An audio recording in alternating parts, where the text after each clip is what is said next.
Hi, it's Jenny. Welcome back to my channel. Today is Tuesday and it's our weekly stamping collab. Patty from Patty's Polish Corner chose a theme and these are the manicures we prepared. Check the description box for links to everybody's video. I chose these Sally Hansen nail polishes to create a smushy mani. The black color Whirl polish is the one that creates a special effect. I apply a few drops of each of the polishes onto a stamper, then gently roll it around and with another stamper I smush it together. Before placing the designs on my nail, I apply a little bit of polish. As it starts to dry, it creates a sticky surface for the nail decal to adhere to. I clean up off camera and apply a clear top coat.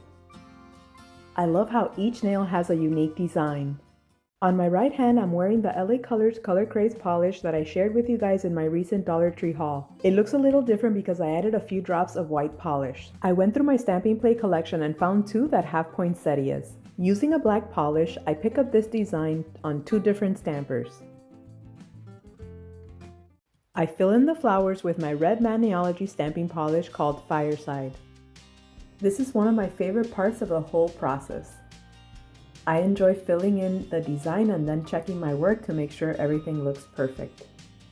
This is a beautiful design. And I fill in the center dot with white polish. I also use green polish to fill in this little berry even though I'm not really sure if it'll fit on my nail. From the second plate, I pick up the image using green polish and fill it in with this COSEDORA pink stamping polish. I love the contrast of the different colors and I think it'll look perfect with the colorful background of my glitter nail polish. When I transferred the image onto the nail, it didn't transfer perfectly, but I was able to save it. To avoid any issues on the second nail, I apply my foil glue first and then I stamp the image. Alright, let's try it again. This time it worked a lot better. I want to try to add this little green berry somewhere here. I'm going to dry brush a little bit of this clear top coat and try to get some of these to fill in this area that looks too empty. That's a little better. I seal in the design with my Born Pretty No Smudge top coat.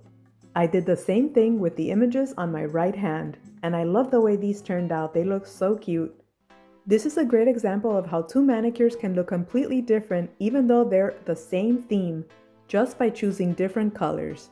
I love the way both of them turned out, and I hope you guys enjoyed it too. Thanks so much for watching and have a wonderful day. Bye!